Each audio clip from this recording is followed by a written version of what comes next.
മധ്യപ്രദേശ് എത്തിയിട്ട് ഏകദേശം ഒരു മാസം കഴിഞ്ഞു. ഇത് ഞങ്ങൾ ഇവിടെ എത്തിയിട്ടുള്ള എൻ്റെ ആദ്യത്തെ കുഞ്ഞു വ്ളോഗാണ്. ഇവിടെ വന്നിട്ട് പുറത്തേക്കൊക്കെ ഇറങ്ങാറുണ്ട്, പക്ഷെ മിക്കവാറും രാത്രി സമയങ്ങളിലാണ് പുറത്തേക്ക് ഇറങ്ങാറുള്ളത്. അതുകൊണ്ട് പകൽ സമയത്ത് ഇവിടുത്തെ കാഴ്ചകളൊന്നും അങ്ങനെ വ്ളോഗ് ചെയ്യാൻ പറ്റിയിട്ടില്ല. അപ്പോൾ ഇന്നാണെങ്കിൽ ഹസ്ബൻഡ് കുറച്ച് നേരത്തെ വന്നു. അപ്പോൾ എന്നോട് ചോദിച്ചു നമുക്കൊന്ന് പുറത്ത് പോയാലോ എന്ന് ചോദിച്ചു. അങ്ങനെ കുട്ടികളെയും കൂട്ടി ഒന്ന് പുറത്തേക്ക് പോകാമെന്ന് വെച്ചു. വലിയ യാത്രയൊന്നുമല്ല, നമ്മുടെ ചുറ്റുമൊക്കെയുള്ള ഈ സ്ഥലങ്ങളിലൂടെ ചെറിയൊരു റൈഡ്. പക്ഷേ ഈ പോക്കിന് വേറൊരു ലക്ഷ്യം കൂടിയുണ്ട്. അത് ഇപ്പൊ പറയുന്നില്ല, വഴിയേ പറയാം. ഞാൻ കുറച്ച് മുന്നോട്ട് മാറി നിന്നു. അപ്പോഴേക്കും ഹസ്ബൻഡും പൊന്നുകുട്ടിയും കൂടി ബൈക്കിൽ ദാണ്ട വരുന്നു. പൊന്നൂസിനാണെങ്കിൽ അവളുടെ അച്ഛൻ്റെ കൂടെ സ്കൂട്ടിയിൽ പോകാൻ ഭയങ്കര ഇഷ്ടമാണ്. ഹസ്ബൻഡാണെങ്കിൽ ഡ്യൂട്ടി കഴിഞ്ഞ് വന്നു കഴിഞ്ഞ് അവൾക്ക് എന്തായാലും പുറത്തേക്ക് പോകണം. എത്ര രാത്രിയാണെങ്കിലും ചുമ്മാ വണ്ടിയിലൊന്ന് കറങ്ങണം. ഞങ്ങളിപ്പോൾ താമസിക്കുന്നത് വലിയ ബഹളങ്ങളൊന്നുമില്ലാത്ത തികച്ചും ശാന്തമായി കിടക്കുന്ന ഒരു ഗ്രാമീണ പ്രദേശത്താണ്. ഇവിടെ ഭൂരിഭാഗം ആളുകളുടെയും ജീവിതം എന്ന് പറയുന്നത് കൃഷിയും കന്നുകാലി വളർത്തലും ഒക്കെ ആശ്രയിച്ചാണ്. രാവിലെ മുതൽ വൈകുന്നേരം വരെ കൃഷിയിടങ്ങളിൽ തിരക്കും. പിന്നെ വഴിയിലൂടെ പോകുന്ന സമയത്ത് കന്നുകാലികളെയും ട്രാക്ടറും ഇതൊക്കെ കാണാം. അങ്ങനെ തികച്ചും ശാന്തമായ ഒരു അന്തരീക്ഷമാണ് ഇവിടെ.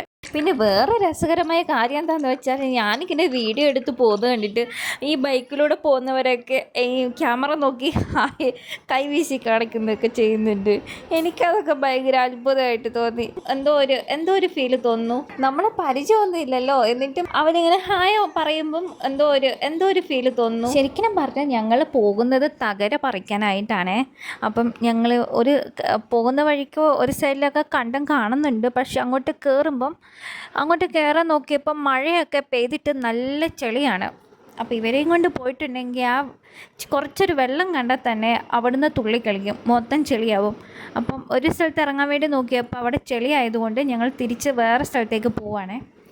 അങ്ങനെ അവിടുന്ന് കുറേ ഇങ്ങനെ ഒരു 5 മിനിറ്റ് ഒരു 5 മിനിറ്റ് ഇല്ല, ഒരു 2-3 മിനിറ്റ് ദൂരം പിന്നെയും പോയി. ശരിക്കും പറഞ്ഞാൽ നല്ല ഭംഗിയുണ്ട് കേട്ടോ ഈ ഒരു സ്ഥലം കാണാൻ. ഇങ്ങനെ പച്ച വിരിച്ച പോലെ ഇങ്ങനെ കിടക്കുന്നു. എന്നിട്ട് അങ്ങ് അവിടെ ഒരു കുഞ്ഞു മലയും കാണാം. നല്ല ഭംഗിയുണ്ട് കാണാൻ വേണ്ടി. അങ്ങനെ കുറച്ച് നേരം അതൊക്കെ നോക്കിയിരുന്നു. അതിനുശേഷം പിന്നെ ഞങ്ങൾ തകര പറിക്കാൻ തുടങ്ങി. തകര പറിക്കാൻ വേണ്ടി തുടങ്ങിയപ്പം ഞാൻ തന്നെയാണ് തകര പറിക്കാൻ വേണ്ടി തുടങ്ങിയത്. ഞങ്ങൾ അവിടെ എത്തിയ സമയത്ത് അവിടെ ഒരു ചേച്ചി ഉണ്ടായിരുന്നു. ആ ചേച്ചി അവിടെ നിന്ന് എന്തോ ചെയ്യുന്നുണ്ടായിരുന്നു. പിന്നെ ഞങ്ങളങ്ങോട്ട് ഇറങ്ങി കഴിയുമ്പോഴത്തേനും ആ ചേച്ചി വീട്ടിലേക്കായിരിക്കും പോയിട്ടുണ്ടാവുക, പണി കഴിഞ്ഞ് തിരിച്ച് പോകുന്നുണ്ടായിരുന്നു. ഞങ്ങൾ ഇറങ്ങിയത് ഒരു വൈകുന്നേര സമയത്തായിരുന്നേ. അപ്പം അധികം വെയിലും കാര്യങ്ങളൊന്നും ഇല്ലല്ലോ. അങ്ങനെ അവിടെ എത്തി കുറച്ച് കഴിഞ്ഞിട്ട് പൊന്നൂസ് ഇങ്ങനെ ഇതിലൂടെയൊക്കെ നടന്നു. അങ്ങനെ പിന്നെ തകര പറിക്കാൻ വേണ്ടിയിട്ട് ഞാൻ കവർ എടുത്തിട്ടുണ്ടായിരുന്നു. കവറിലേക്ക് തകര പറിക്കാൻ വേണ്ടി നോക്കിയായിരുന്നു. അപ്പോഴേക്കും ഞാൻ വേരോട് അടക്കം അങ്ങനെ പറിച്ചെടുത്തപ്പം അരുണ് പറഞ്ഞു, നീ പറിക്കണ്ട, ഞാൻ പറിച്ചു തരാം, നീ ഇരട്ടപ്പണിയാക്കുന്നു എന്ന് പറഞ്ഞിട്ട് അരുണ് പിന്നെ പറിക്കാൻ തുടങ്ങി. പറിക്കുന്ന സമയത്ത് പൊന്നുകുട്ടി ഇതെല്ലാം കണ്ട് ഇതെന്താ ചെയ്യുന്നതെന്നറിയില്ലല്ലോ, ഇങ്ങനെ പുല്ല് പറിക്കുന്നതൊക്കെ ആദ്യമായിട്ടാണ് കാണുന്നത്. ഇതുപോലെ പറിച്ച് കവറിനകത്താക്കുന്നത് എന്താണെന്നറിയാൻ വേണ്ടിയിട്ട് അരുണിൻ്റെ കീഴെ നടക്കുന്നുണ്ടായിരുന്നു. അരുണ് പറിക്കുമ്പോഴൊക്കെ അവളും പുറകെ പോയി കീഴേക്കൂടെ നടന്ന് ഇങ്ങനെ നോക്കുന്നുണ്ടായിരുന്നു. ഞങ്ങൾ നിൽക്കുന്ന ആ ഒരു കണ്ടത്തിൻ്റെ അപ്പുറത്തെ സൈഡിൽ ഒരു ഷോപ്പുണ്ട്. ആ ഷോപ്പിൽ നിന്ന് അവർ നോക്കുന്നുണ്ടായിരുന്നു ഇവരെന്തീ ചെയ്യുന്നതെന്നൊക്കെ. എന്നിട്ട് ഞങ്ങളോട് ചോദിച്ചു അതെന്താ സംഭവം എന്നൊക്കെ ചോദിച്ചു. അപ്പോൾ പറഞ്ഞു ഞങ്ങൾ തകരയാണ്, ഞങ്ങളെ നാട്ടിലിങ്ങനെ കറി വെക്കും എന്നൊക്കെ പറഞ്ഞു. അപ്പം ഇവിടെയുള്ളവരങ്ങനെ കറി വെക്കത്തില്ലെന്ന് തോന്നുന്നു. ഓ അതെയോ എന്നൊക്കെ പറഞ്ഞിട്ട് അവരങ്ങ് പോയി. പിന്നെ ഞങ്ങളുടെ തകര വർക്കിലെല്ലാം കഴിഞ്ഞ് തിരിച്ചു പോവുകയാണ്. തിരിച്ചു പോകാൻ തുടങ്ങിയപ്പോഴത്തേനും വണ്ടിയിൽ കയറിയപ്പോഴത്തേനും പൊന്നുകുട്ടി അലമ്പുണ്ടാക്കാൻ തുടങ്ങി. കാരണം അവൾക്ക് ഉറക്കം വരുന്നുണ്ടായിരുന്നു. ഇന്നത്തെ ദിവസം അവൾ ഉറങ്ങിയിട്ടില്ല. അയ്യോ, എന്നിട്ട് ഭയങ്കര അലമ്പ്. അവൾ മുമ്പിൽ നിൽക്കുകയാണല്ലോ, അവൾക്ക് അമ്മയുടെ അടുത്ത് പോകണം എന്നും പറഞ്ഞ് ഭയങ്കര അലമ്പ്. കാരണം എൻ്റെ അടുത്ത് കുഞ്ഞായി ഉണ്ട്. രണ്ടുപേരും ഒരുമിച്ച് കയ്യിൽ എടുക്കാൻ പറ്റത്തില്ലല്ലോ. അങ്ങനെ അവിടെ എത്തിയപ്പോഴത്തേനും ഇങ്ങനെ പിന്നെ വണ്ടിയിൽ ഇങ്ങനെ തിരിച്ചു പോകുന്ന സമയത്ത് പുറകിൽ നിന്ന് ഒരാൾ വന്നിട്ട് പറഞ്ഞു, അതെ നിങ്ങളുടെ ചക്രത്തിൽ കാറ്റില്ല എന്ന് പറഞ്ഞു. അങ്ങനെ നിങ്ങളുടെ ടയറിന് കാറ്റില്ല എന്നും പറഞ്ഞു. പിന്നെ ടയർ കടയുടെ മുന്നിലായിരുന്നു എത്തിയത്.